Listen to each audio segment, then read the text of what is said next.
حیدرآباد میں سانحہ اسلام آباد کے خلاف شیعہ علماء کونسل پاکستان کے زیر اہتمام ریلی نکالی گئی۔ شرکا نے شہداء کے لواحقین سے اظہار یکجہتی کیا، حکومت سے ذمہ داران کو کیفر کردار تک پہنچانے کا مطالبہ کیا۔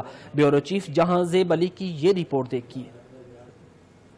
حیدرآباد میں سانحہ اسلام آباد امام بارگاہ مسجد خدیجہ الکبریٰ کے شہداؤں سے اظہار یکجہتی کے لیے شیعہ علماء کونسل پاکستان اور مجلس وحدت المسلمین کی جانب سے مشترکہ ریلی نکالی گئی۔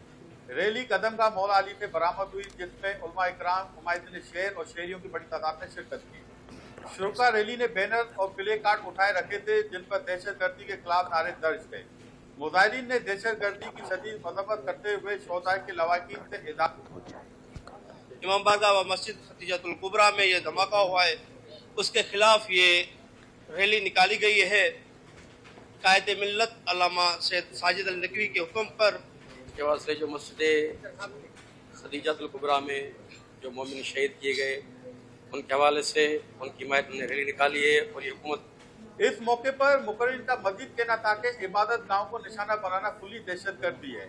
حکومت فوری طور پر واقعے میں ملوث عناصر اور ان کے سہولت کاروں کو فوری طور پر گرفتار کرے اور قرار واقع سزا دی جائے۔ ریلی کے اختتام پر شہداء کے درجہ بلندی اور ملک عزیز پاکستان میں امن و امان کے لیے دعا بھی کی گئی۔ کیمرامین اشتیاق حسین کے ساتھ جہاں زیب علی، بیورو چیف 7 نیوز حیدرآباد۔